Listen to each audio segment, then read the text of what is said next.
शांति। ओम शांति। अभी ओम शांति का अर्थ बताती हूँ। अभी तो ऐसे ही बोला, फिर अर्थ समझ के उस अर्थ में टिक के बोलना। ओम मीन्स आत्मा, शांति आत्मा का धर्म है। और जब पूरा बोलते हैं इकट्ठा, ओम शांति मीन्स मैं एक शांत आत्मा हूँ। आत्मा चमकता हुआ सितारा है, ज्योति बिंदु है। और यहाँ माथे में जहाँ बिंदी लगाते हैं, यहाँ आत्मा का वास है। तो यहाँ स्टार महसूस करो, सफेद, और उसमें से शांति की लाइट निकलती हुई महसूस करो। और उसको फील करते हुए बोलेंगे। पहले मैं बोलूँगी, फिर आप बोलेंगे। ओम शांति। किस किस ने स्टार फील किया? अभी सभी ध्यान से स्टार को फील करते हुए सिर के चारों तरफ उसकी फैलती लाइट महसूस करते हुए हमारे बाद बोलेंगे। ओम शांति। अब स्टार की लाइट माथे से पूरे शरीर में फैलती हुई फील करते हुए बोलेंगे। ओम शांति। ये ओम शांति का महामंत्र ऐसा है जिस महामंत्र को लेकर के हमारी संस्था की जो पीछे चीफ रही है दादी जानकी, इस एक मंत्र को लेकर वो 140 देशों में गई। और इस एक मंत्र के नारे से 140 देशों में ब्रह्मा कुमारीज के सेंटर खुल गए। और दादी जानकी वो हस्ती रही जो कभी स्कूल पढ़ने नहीं गई, लेकिन इस शांति के सबक को सिखाने के लिए लंदन अमेरिका के बड़े बड़े साइंटिस्ट, बड़े बड़े डॉक्टर, इंजीनियर्स के सवालों के जवाब देती रही। 1976 में दादी जानकी के ऊपर इससे भी बड़ी बात बता रही हूँ, तब ताली बजाना। 1976 कैलिफोर्निया यूनिवर्सिटी, वहाँ दादी जानकी के ऊपर एक एक्सपेरिमेंट हुआ। EEG, इलेक्ट्रोमैग्नेटिक एनसाइक्लोग्राफ, जो ब्रेन का निकालते। 7 दिन तक उनका डिटेल टेस्ट चलता रहा। सिर पे मशीनें लगती थी और हर संभव प्रयास किया जाता था कि उनको डिस्टर्ब किया जा सके। कैमरे वाले भाई से अनुरोध है, बैठे ही रहे, सभी बैठ जाए, आना जाना बंद कर दे। तो 7 दिन उनके ब्रेन को डिस्टर्ब करने की पूरी कोशिश की गई। डरावनी आवाजें सुनाई जाती थी, फ्लक्चुएटिंग लाइट्स दिखाई जाती थी। कभी बोलते थे सीधी गिनती गिनो, कभी उल्टी गिनती गिनो, और कभी उनको कोई ना कोई प्रॉब्लम देंगे, इसका हल बताओ, चिढ़ाने की कोशिश करेंगे, शाउट करने को बोलेंगे। लेकिन 7 दिन के इतने डिटेल टेस्ट की रिपोर्ट थी, जो थोड़ी भी मेडिकल साइंस जानते हैं, तो वो रिपोर्ट थी delta waves all the time. और वो डेल्टा वेव्स सिर्फ एक उस व्यक्ति की पैदा होती है जो इतनी गहरी समाधि में चला जाए कि उसको कील भी गाड़ दो तो पता नहीं चले, या 2 साल के बच्चे की वो डेल्टा वेव्स प्रोड्यूस होती है, या कभी हम लोग ऐसी डीप नींद में चले जाते हैं जो धक्के से उठाओ तो उठाने पे नाम भी नहीं बता पाए। ऐसे वाला कई बार होता है, मैं कहाँ हूँ, दिन है कि रात है, ऐसा कुछ मालूम नहीं पड़ता। तब किसी आम इंसान की डेल्टा वेव्स प्रोड्यूस होती है, लेकिन दादी जानकी की डरावनी आवाजें सुनते, बोलते, समस्याओं का हल बताते, सब कुछ करते भी उनकी डेल्टा वेव्स प्रोड्यूस हो रही थी, तो उनको सर्टिफिकेट दिया गया, a lady with the most stable mind in the world.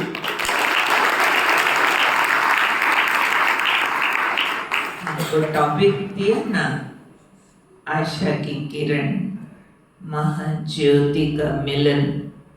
ये उस महाज्योति के मिलन का प्रभाव था जो ओम शांति के मंत्र से शुरू होता है, और उस मिलन की अनुभूति से उसका रिजल्ट निकलता है।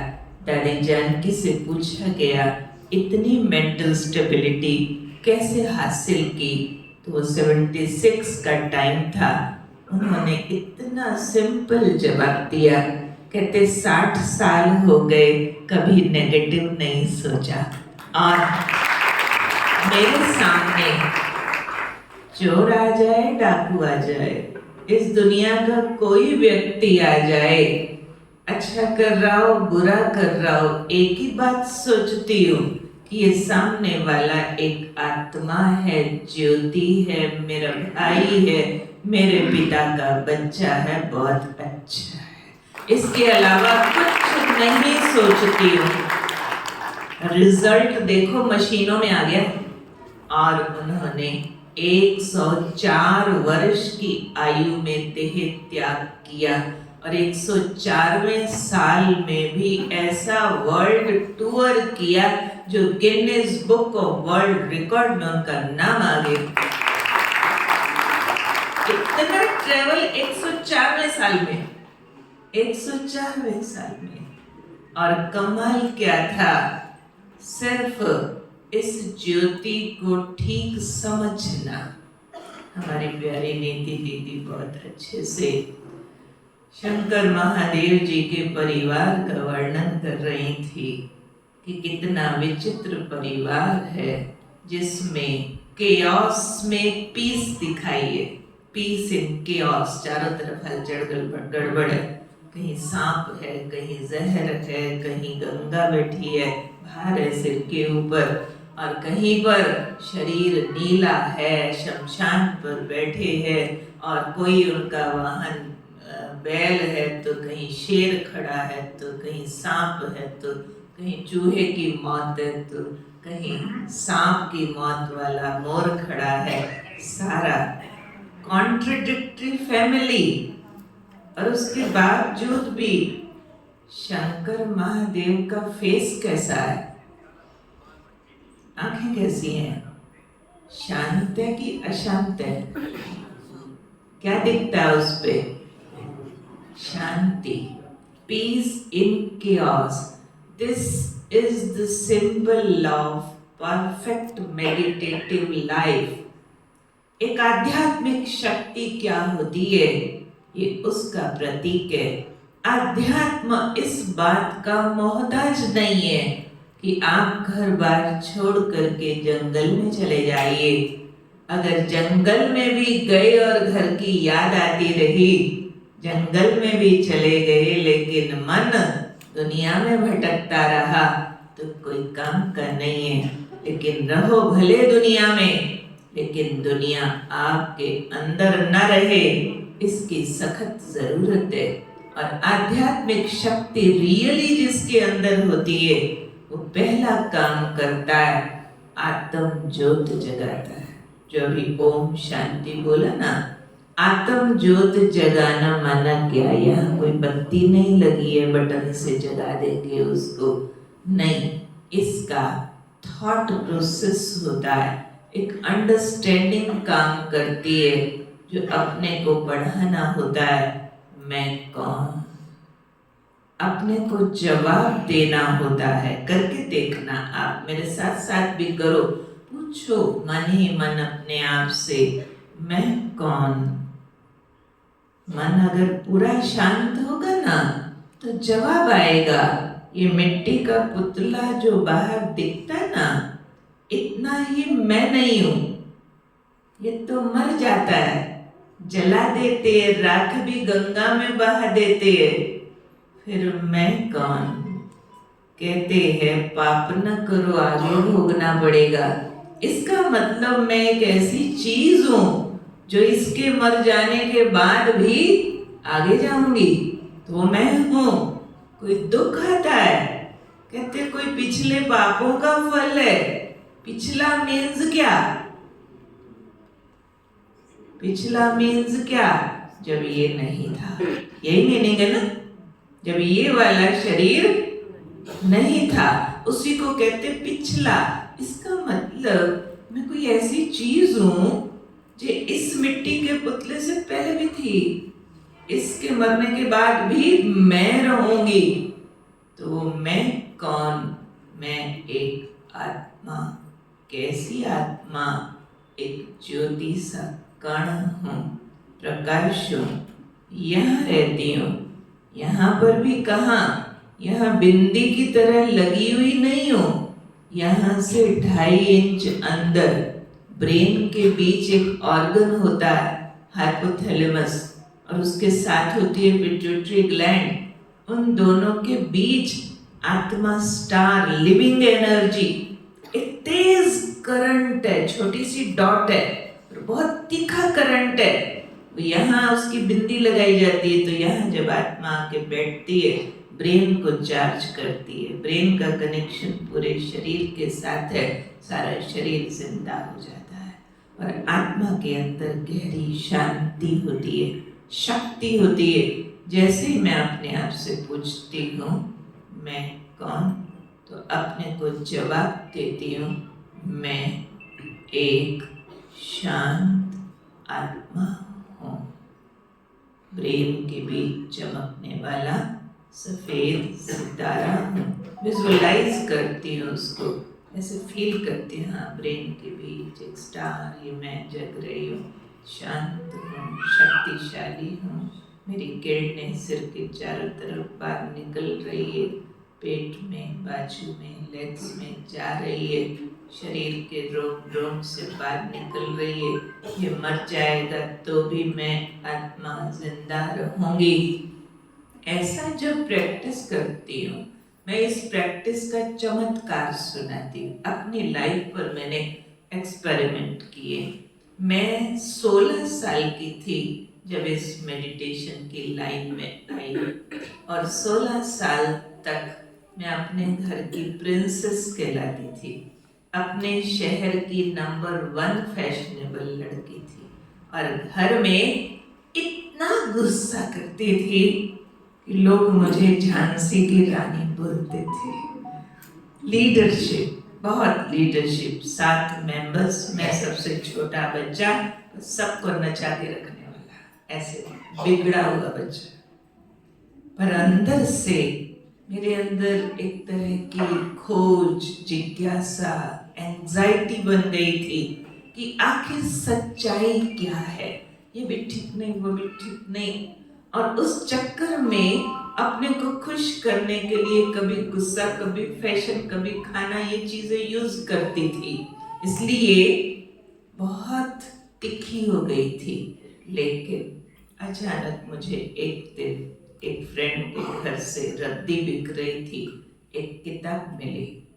उसका टाइटल था जीवन को पलटाने वाली एक अद्भुत जीवन कहानी।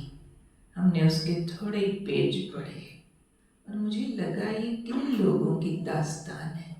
कोई ऐसे लोग हैं जिनके साथ मैं होनी चाहिए। ये बहुत अच्छे लोग हैं, मुझे ऐसा बनना चाहिए। ऐसे कुछ क्वेश्चन आते गए। बात को ज़्यादा समझ नहीं आई थी बुक से। हमारी फ्रेंड से हमने पूछा ये बुक कहाँ से आई है, उस जगह का पता बता दो एक बार। वो हमें लेकर के गई। वो हमारा ब्रह्मा कुमारी विद्यालय था, छोटा सा पुरानी सी बिल्डिंग में, बहुत बहुत रियोंड जैसी हवेली जैसी बिल्डिंग। एक दीदी वहां पर थोड़े लोग मेडिटेशन कर रहे, जाते ही मुझे ऐसा शांति का जैसे करंट आता ना, मुझे लगा ये वो जगह है जिसको मैं ढूंढती थी। थोड़े लोग हैं, कोई बात नहीं, लेकिन यहाँ मेरे क्वेश्चंस आंसर होने वाले, ऐसे अंदर से आवाज आई। पहले ही दिन में मेरे आधे क्वेश्चंस आंसर हो गए। मुझे बता दिया गया तुम कौन हो। तीसरे दिन में मेरे लगभग सारी बोलती बंद हो गई। जो मैं पता नहीं लाखों लोगों से पूछ चुकी थी, नहीं आंसर मिलता था। हमारी माता जी बड़ी भक्तनी थी, ना मालूम किस किस के पास जाती थी, परंतु जिससे मैं क्वेश्चन पूछूं वो लोग कहते थे क्या बिगड़ा हुआ बच्चा लेके आ गए हो, भगाओ इसको। मुझे बिगड़ा बच्चा कह के भगा देते थे। मैं बिगड़ी नहीं थी, मैं कुछ जानना चाहती थी। लेकिन जब मेरे क्वेश्चंस आंसर हुए, चौथे ही दिन मैंने अपने घर में सारी कॉलोनी के लोग इकट्ठे किए और क्लास करानी शुरू कर दी, क्योंकि मेरे क्वेश्चंस आंसर हुए थे और प्रैक्टिस शुरू कर दी।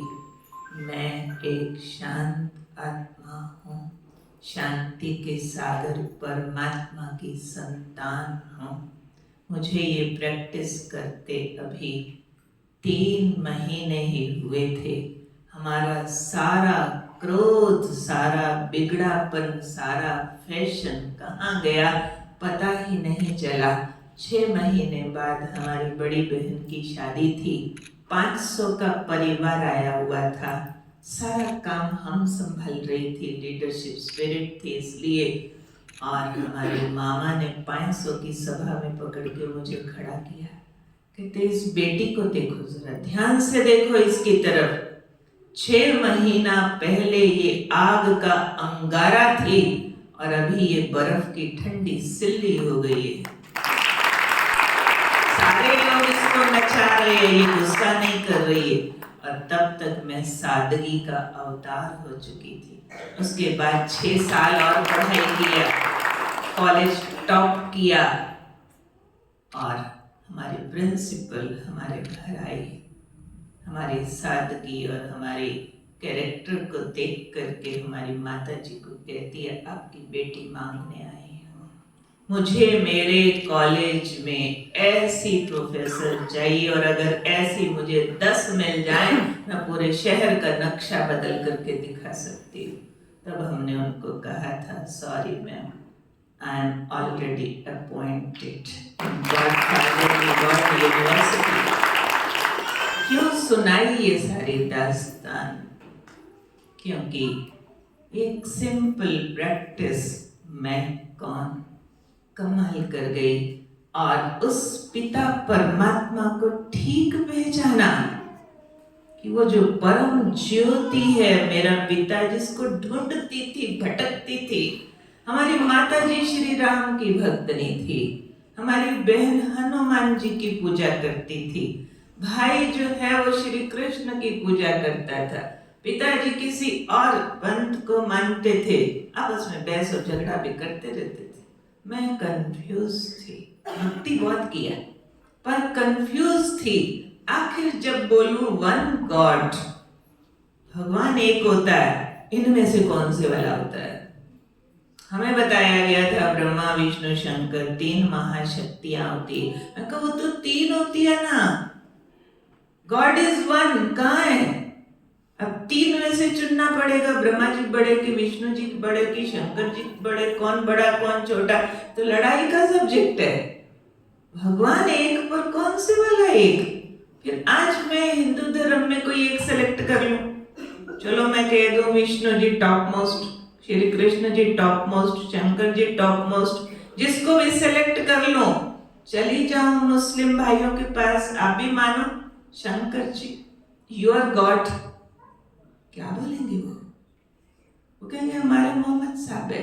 अच्छा मैं कहूं, मैं मानती हूँ मोहम्मद साहब top most God, one God for the whole universe, और मैं कहूं क्रिश्चियंस को जाके कि मोहम्मद साहब को मानिए गॉड, कहेंगे बेन जी हमारे है ना जीसस क्राइस्ट। मैं कहूंगी okay okay, Jesus Christ is the top most.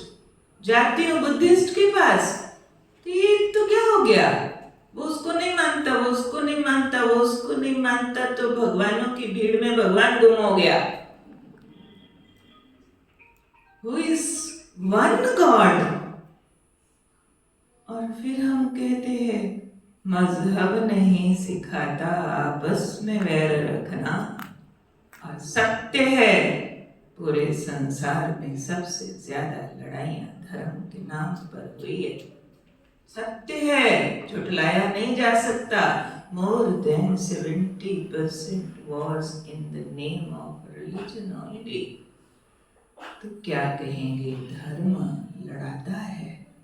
धर्म कभी नहीं लड़ाता, लेकिन जो धर्म पर नहीं चलते और धर्म का सत्य ज्ञान नहीं है वो आपस में लड़ते हैं। अगर धर्म को ठीक समझ लिया तो सब लड़ाइयां छुड़ा देता है।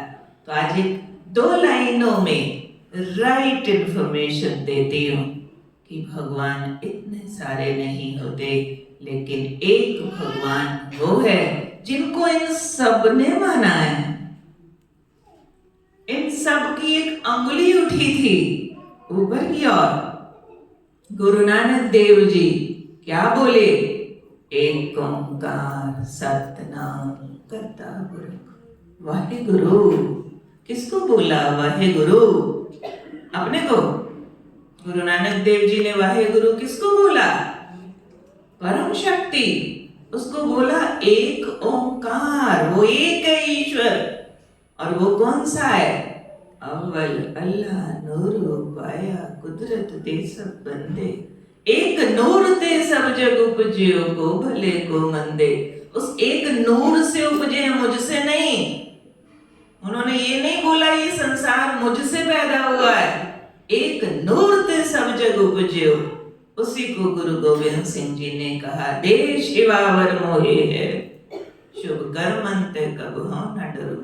वो एक था, किसको उन्होंने शिवा कहा या नूर कहा, या फिर उसी को वाहे गुरु या एक ओंकार कहा। अब आते हैं दूसरों की तरफ। ईसा मसीह सिर्फ ट्रांसलेशन है। वो कहते हैं God is one, God is light, I am son of God. सिर्फ अंग्रेजी बोली है। गॉड इज वन, एक ओंकार, गॉड इज लाइट, एक नूर ते सब जग उपजो, I am son of light, मैं उसका पुत्र हूं। आई एम गॉड, जीसस ने कभी कहा, गुरु नानक देव जी ने कभी कहा मैं हूं ओंकार। सेम बात मोहम्मद साहब जी, वो भी बोलते हैं नूरे इलाही, और उन्होंने नारा दिया अल्लाहु अकबर। अकबर माना राजा अकबर नहीं, लेकिन ग्रेट।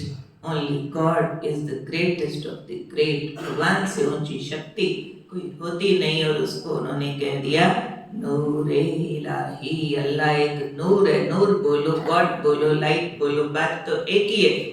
उसी के लिए हिंदू धर्म में चाहे श्री राम, चाहे श्री कृष्ण, चाहे ब्रह्मा विष्णु शंकर, पूरी बायोग्राफीज ध्यान से पढ़ना, एक किसी परम शक्ति का ध्यान कर रहे हैं। श्री रामचंद्र जी श्वेत मंद रामेश्वरम पर लंका पर चढ़ाई करने से पहले ज्योतिर्लिंग स्थापन किया, उसकी पूजा कराया और उसको नाम दिया, नाम बोलो रामेश्वरम।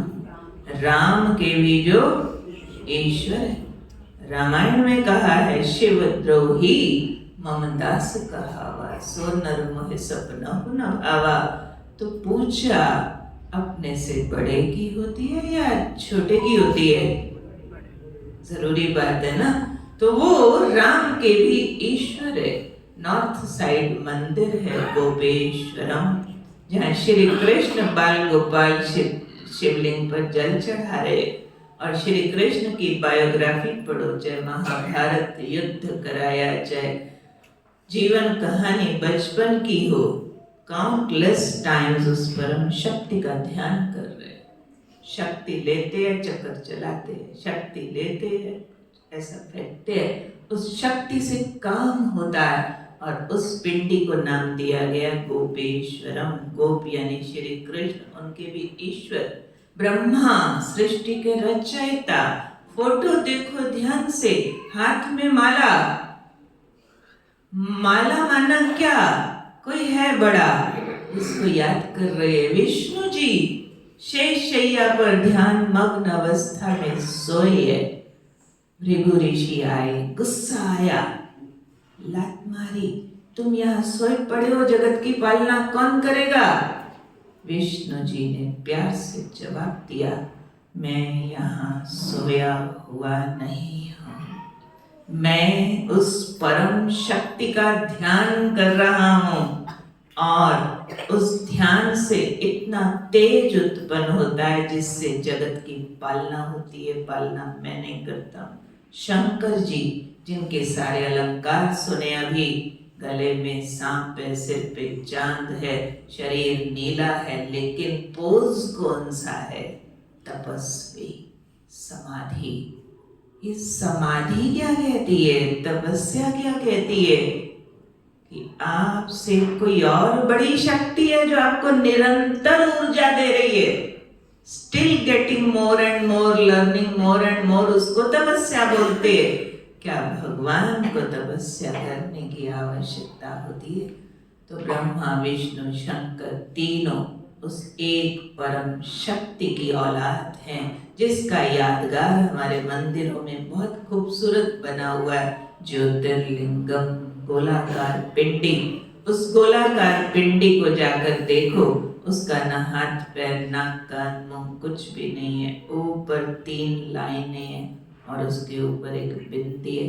3 लाइनें ब्रह्मा विष्णु शंकर का प्रतीक है और बिंदु उस परम ज्योति का ओरिजिनल स्वरूप है। एक डिवाइन डॉट जिससे अनलिमिटेड लाइट निकलती है, उसकी निशानी उसके ऊपर बिंदु लगाइए। और उस ज्योति स्वरूप को पूरे संसार के सारे धर्म मानते हैं। कोई उसको ज्योतिर्लिंगम कह रहा है, तो कोई उसको एक ओंकार कह रहा है, कोई नूरे इलाही कह रहा है, कोई गॉड इज लाइट कह रहा है। यहूदी उसको जेहोवा कह रहे हैं और बुद्धिस्ट उनको चिंकॉन सेकी कह रहे हैं। सब जगह सेम यादगार है। उसी की निशानी में मंदिरों में ज्योत जल रही है, तो गुरुद्वारा में भी ज्योत जल रही है, तो चर्च पे कैंडल लाइट हो रही है, तो मस्जिद पर भी दिया जल रहा है। तो बुद्धिस्ट के यहाँ भी दिए जलते हैं, तो जैनियों के यहाँ भी दिए जलते हैं। ज्योति का यादगार है। तो एक प्रकाश किरण समझ की, राइट नॉलेज की कि मैं कौन हूँ, मैं एक ज्योति हूँ, यहाँ भृकुटी के अंदर निवास करती हूँ, अमर हूँ। शरीर मरता है, पीछे नहीं था, आगे नहीं होगा, पर मैं ज्योति पीछे भी थी, अब भी हूँ और आगे भी रहूंगी। जो अपने इस ज्योति स्वरूप का थोड़ा भी अभ्यास करते हैं, इस ज्योति के अंदर समाई अनंत शांति शक्ति बनकर हर कर्म से क्रोध को निकाल देती है, हर कर्म से लोभ मोह को निकाल देती है। आपके अंदर एक यूनिवर्सल ब्रदरहुड की भावना आती, क्योंकि अंदर से शांति सुख आनंद के झरने फूटते हैं। नहीं तो ये ऊपर की पहचान बहुत गड़बड़ है। मैं फलाना, मैं फलानी, मैं मम्मी, मैं पापा, मैं बेटा, मैं बेटी, मैं ऑफिसर, मैं अमीर, तू काला, मैं गोरा। कितने डिफरेंसेस है। लेकिन जैसे ही सोचती हूँ मैं भी आत्मा, तुम भी आत्मा, आपस में भाई भाई, सारी खत्म लड़ाई, सारी लड़ाई खत्म है। घरों में स्वर्ग बन जाता है। मैंने लाखों परिवार इस एक प्रैक्टिस से स्वर्ग बनते इन आंखों से देखे हैं। क्यों? जो नशों की आदत है वो भी क्या है? सेंसुअस प्लेयर, सेंसुअस प्लेयर क्या, 2 घड़ी का जीभ का मजा, 2 घड़ी का सरूर, और वो गंदा पानी उठा के पी रहे हैं। जैसे प्रैक्टिस करो, मैं आत्मा हूँ, इस इंद्रियों की राजा हूँ, जीभ मेरी नौकर है। ए नौकर, तुझे ऑर्डर है, शराब नहीं मिलनी है, तुम पियो संतरे का जूस। नौकर कहेगा ओके। करते हैं प्रैक्टिस। मेरे जैसा चटोरा कोई था नहीं और अब मेरे जैसा संयमी कोई है नहीं। रीजन है ना, प्रैक्टिस किया है। प्रैक्टिस करो, इंद्रियां ऑर्डर मानती है। तो आज कोई ठीक प्रैक्टिस करे, नशे छूटते हैं, घर सुधरते हैं, गुस्सा छूटता है, घरों की लड़ाइयां खत्म होती है, लस्ट छूटता है, काम विकार दुनिया को नरक बना रहा है, बाप बेटी के रिश्ते खराब हो गए हैं, बहन भाई के रिश्तों में गंद आ गया है, ऐसे हालात हो गए हैं हमारी सोसाइटी के, एक्स्ट्रा मैरिटल अफेयर्स, तलाक कॉमन बातें, और लड़के लड़कियों के बुरे हाल। हमारी पंजाब यूनिवर्सिटी चंडीगढ़ में जाके देखो, लड़कियों को पहनने को कपड़ा नहीं मिल रहा, इतना गंदा हाल, आंख से देख ना सको, ये मेरा भारत है। लेकिन दूसरी तरफ हमारे यहाँ 16 से 40 साल की आयु की 40,000 बहनें ब्रह्मा कुमारी बन चुकी हैं, फुल बाजू सफेद ड्रेस। उनको नाक से पकड़ के नहीं बनाया गया है। नाक से पकड़ के आप किसी को ब्रह्मचारी त्यागी तपस्वी नहीं बना सकते हो। अंदर इतना हो आनंद मिला उस ज्योति के मिलन से, जो वो सच्चे शिव की सच्ची पार्वतियां बन गई। दुनिया के ऐसे ऐसे घरों से बच्चियां आती है कि अच्छे से अच्छे राजकुमारों से, करोड़ों अरबों से उनकी शादियां हो सकती है, ठुकरा करके आती है। मैं आई हूँ सारे संसार की दौलत और पोजीशन को ठुकरा के आई हूँ। क्यों ठुकराया है? उस आनंद का वर्णन कर सकूं सबके आगे जो मुझे मिला है। इस संसार में रहते चारों तरफ सांप भी है, जहर भी है, शेर भी है, सब कुछ है, लेकिन हम देखती हूँ इस सारे झंझटों और दुखों के जंजाल में, जहाँ चूहे को सांप खाने को तैयार है, सांप को मोर खाने को तैयार है, मोर को शेर खाने को तैयार है, ऐसे में हम सुख और शांति के परमानंद में रह रहे। हमारे सेंटर्स संसार के सबसे ज्यादा भीड़ वाले स्थानों पर बनाए जाते हैं। हम जंगलों में नहीं रहते। लोग अंदर आके कहते बड़ी शांति है, आसपास तो वही गृहस्थियों के घर है ना। कहीं मार्केट में भी हमारे सेंटर होते हैं, अरे हम माइक लगा के ऊंचा बोल रहे हैं, अभी तो डांस हो रहा था, फिर भी कहेंगे बड़ी शांति है। कहाँ से आई शांति? इस प्रैक्टिस से आई।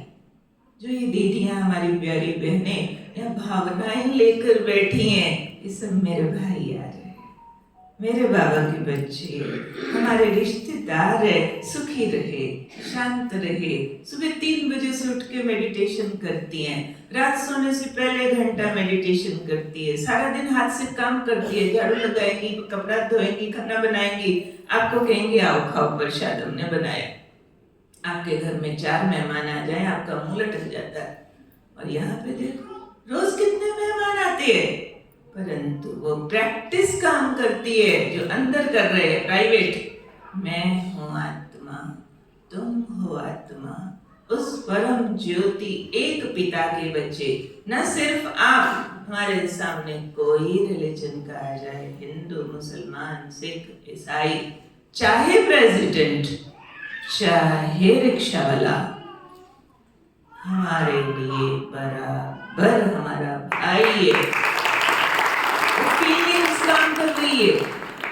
वो परिवार की बात नीति बेन जी कर रहे थे कि शंकर जी के साथ एक गड़बड़ शांत। तो आप सबके परिवारों में भी मिसमैचिंग है। मिसमैचिंग है, परंतु ठीक मेडिटेशन सीख के उस मिसमैच को मैच करो। मेरे भाई और बहनों, शिव जयंती का संदेश है, घरों को स्वर्ग बनाओ। सिर्फ मर जाने वाले को कह के मुंह मीठा न कर लो, फलाना स्वर्गवासी हो गया। अरे घरों को स्वर्ग बनाओ, अभी स्वर्ग में वास करो। और हर एक घर को स्वर्ग बनाना उस घर में रहने वाले के ऊपर है।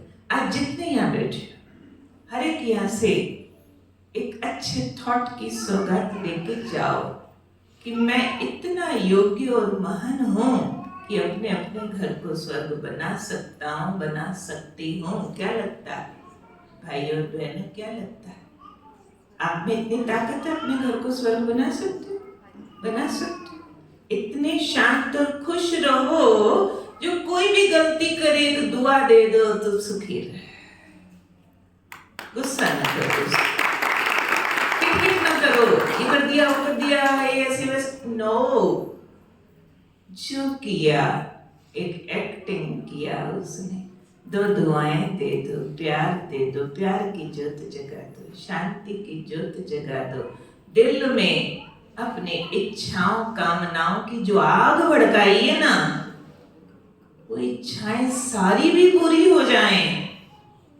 ध्यान से सुनना इस बात, आपकी सारी इच्छाएं भी पूरी हो जाएं, दुनिया की कोई ताकत आपको सुखी नहीं कर सकती। बजाय इसके कि जब तक आप परिवार के 4-6 लोग एक दूसरे की गलतियां माफ नहीं करोगे, एक दूसरे को प्यार नहीं दोगे और अपनी इच्छाएं नहीं घटाओगे। इच्छाएं घटाओ, प्यार बढ़ाओ, दूसरों की गलतियां माफ करो और माफ करके दुआएं लो, तो घर घर में प्यार की ज्योत जगाओ, सुख की ज्योत जगाओ, स्वर्ग आ जाए सबके घर में। ये हमारी शिव जयंती की सबके लिए बहुत बहुत दुआएं हैं। ओम शांति।